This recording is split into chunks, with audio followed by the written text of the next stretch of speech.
Hello and welcome to Trauma-Informed Care Food Pantry Best Practices Part 1. This training is a collaborative effort between Community Action Partnership, Hunger Free Lancaster County, and the Central Pennsylvania Food Bank. The contributors to this training are listed on this slide here. My name is Laura Whitaker Escobar, and I'll be one of your guides for the short training today. And my name is Megan Zook, and I will also be helping with today's training. So let's get started. In today's training, we will cover the following topics. We will talk about the neighbor experience and define the term neighbor.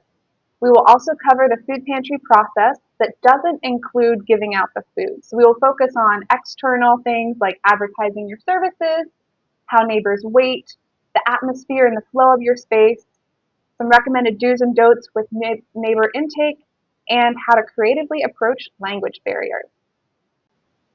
In our training so far, we've been using the term neighbor instead of client. Why is that? Using this term or something similar like guest recognizes our pantry visitors as individuals residing within our own communities. It creates a more equitable and welcoming environment and helps foster a sense of community among neighbors, staff, and volunteers. Another term we want to define is neighbor experience. This is how a neighbor is treated when they come into the food pantry. It includes all aspects of service such as social, physical, policy, and procedure, and environment. Our aim is to create a positive neighbor experience, which includes these points on the slide and more that we'll discuss in this training today. This is critical as the neighbor experience influences how open a neighbor may feel to return for services when they need or want them. In 2023, the Central Pennsylvania's Policy and Research Team conducted a comprehensive analysis of food insecurity and access gaps in Lancaster County. From the data, it was found that over one-third of individuals who screened positive for food insecurity but did not currently use food pantry services said that they did not know how or where to find one. It is important for food pantries to advertise their services in multiple places to ensure that folks who need the food know where to find the food when they want it. Here are some suggestions for where to post your food pantry days, hours, and other information about access. Paper materials, of course, newsletters, websites and social media such as Facebook or neighborhood websites, PA211, of course. Word of mouth is an important way for people to find out about food, but it should not be expected to be the only way. Also, make sure that every so often you check the places where the information is posted and make sure the information is still correct and updated. Let's break down some barriers to receiving food. What do I mean by barriers? Barriers are anything that can make it hard for someone to get food for themselves or their family. Some examples are listed on the slide here. These are common ones that many pantries have, but can cause more confusion and harm than benefit. For example, harsh service territories are confusing to neighbors. They also unintentionally cause division and discriminate against those living outside of the territory of service. In addition, many pantries operate during hours that work best for staff and volunteers. This means that there is a lack of pantries that are open in the evenings and on weekends, times when neighbors who work can come to receive food. If a neighbor is coming to you for food, an experience that can be potentially traumatic, but definitely stressful, and just something that might be hard for them to do, they definitely need that food. Adding additional documents they need to bring along, such as proof of income and household size, is not a TFAP requirement and is a large barrier for food insecure households. The only requirement to receive food should be the annual filling out of the Self-Declaration of Need form. And just a reminder, neighbors do not even need an ID present with them to fill out this form. Lastly, needing to take a class or enroll in a program in order to receive food or bonus food is also a barrier. Requirements such as these take up more of a neighbor's time and make it seem that a neighbor has to earn their food. Eliminating barriers and changing something that your organization has done in the past is difficult, but change is necessary in order for us to better and more equitably serve our neighbors. Before people receive food, they wait for food. But how do they wait? And is their waiting a necessary experience? If it is, what are the conditions like? In order to have a positive neighbor experience, it's important to consider waiting.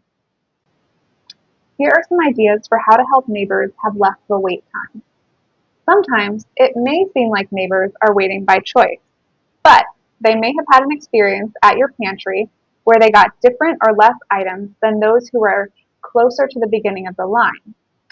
They may have also experienced a time when your pantry closed early because the food ran out or the pantry slowed down so much that the volunteers decided to close up early. Waiting and trying to get a place at the beginning of the line then actually may be a reaction to this happening to a neighbor, whereas if they didn't have those experiences, they would do something different with that time rather than waiting. What can you do to stop this from happening or to make it happen a little bit less so neighbors don't feel like they have to wait or get an early spot in line? Well, you can ensure that you have the same amount and variety of product from beginning to the end of your food pantry service. You can also make sure you're open for the entire time that it says that you're supposed to be open when you're advertising services. And another idea would be that you can try providing appointments to neighbors so they will know that they will be served at the time that their appointment is. And over time, they'll learn to trust that they can really just come at that appointment time and they don't need to come early in order to make sure they get their food before you guys close up or before all the food is gone. If waiting does continue, though, and even before some of your solutions start to take effect, it's important to set up chairs under shelter or indoors, ideally, and make waiting more comfortable and peaceful by also providing water and snacks. In relation to the general atmosphere of the food pantry, neighbors take note and it impacts the entire experience. Here is a quote pulled from the Community Hunger Mapping Report in Lancaster County from a food pantry visitor. In relation to their pantry, they said, "They are happy to see you. When you walk in, it's not run down like it hasn't been used in 75 years. It is cared for. It feels good to walk in there. It's not like a closet for the poor." This quote demonstrates what the pantry participant might have been expecting or might have experienced at other food pantries, and it also illustrates how influential an environment can be both physically and the social aspect of the atmosphere to influence belonging, welcoming, and make them want to return again. So let's keep talking about atmosphere and give you guys some practical ideas for how to make your atmosphere more welcoming and more inviting. So what can you do with just a little bit of budget? Here's some ideas on the slide. They include fresh paint in calming colors, a nice fake plant for some greenery, and of course, good lighting. Also, it's important that your building is free of litter on the outside and looks as welcoming as possible to someone entering the pantry space. How an environment is set up also has a huge impact on how someone feels in the space. Signs that indicate where to enter the building are also important so people know where they're supposed to be walking and where they're supposed to be coming into the food pantry space for check-in. Moving on to the neighbor check-in process. Here are some do's and don'ts. If you are in a community with many Spanish-speaking folks, be sure to have a Spanish-speaking volunteer handy. If not, language services are available on hand on the table or on your phone that is helpful to have right there next to you. Check-in system, make it as orderly as possible. Line cues are helpful, whether that's signs or ropes.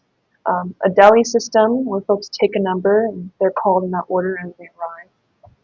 If there's a line and if there's space, offer seating. That's very comfortable, especially for elderly folks.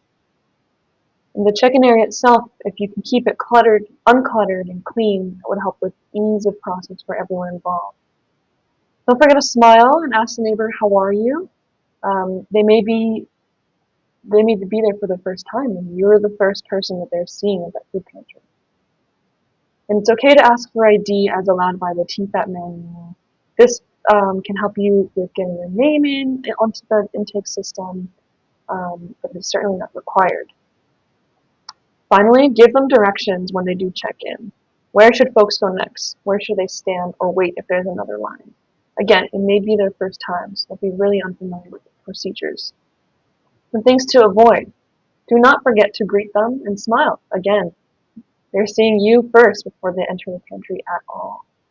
Certainly do not ignore children. That is intimidating and unsettling for everyone involved.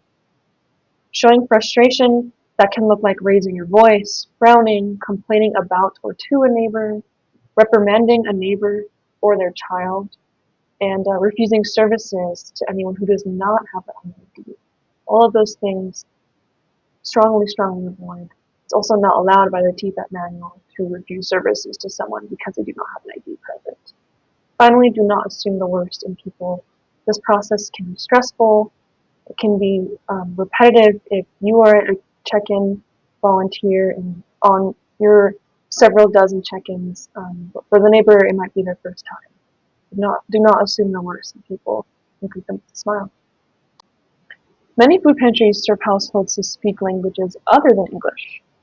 The most commonly spoken language other than English in this area is Spanish, which is why for our first point we have suggested you have a Spanish-speaking volunteer or staff member present during distributions if you serve a Spanish-speaking community. If you have other speakers of other languages, try to find volunteers who are fluent in those languages also. Great sources for language speakers would be Facebook, other social media platforms that are local and community-oriented, local colleges and schools will have folks who are willing to volunteer as well and do language services. We have some other tips on this slide for how to communicate well with speakers of other languages so they feel heard, understood, and valued, and so that you feel like you can gather information you need when they arrive without feeling stressed, overwhelmed, or feel like you're holding up the line of other folks too much. There's a language line provided by Central Pennsylvania Food Bank that will connect you right with a language interpreter of the language needed. Google Translate is also a fantastic source. If you have it on your phone or tablet, you can speak into it, and it will translate into the language that you choose as well. Prepared translated check-in questions are really good and helpful because it gives volunteers who maybe are not fluent in those languages sources to point to and a script, essentially. And finally, there's a myriad of free language learning apps on your phone. The resources are endless, so definitely check into those.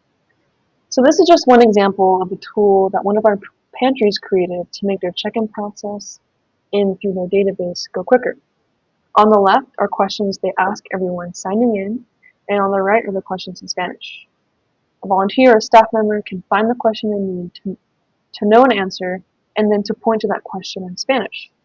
They can also try reading the question in Spanish. This can work for any language scenario, just using this tool and mimicking it. The Central Pennsylvania Food Bank made this tool using a professional interpreter to translate these questions to make sure they're accurate, and it can be done as well for your pantry as well. This is the last slide in our Trauma-Informed Food Pantry Best Practices Part 1. Thank you for watching this video. We hope you found it helpful. If your pantry wants to try any of these changes and has questions, please reach out to the Policy Research and Impact team at the Central Pennsylvania Food Bank. And in the next training, we'll be discussing content that pertains specifically to the neighbor experience when shopping.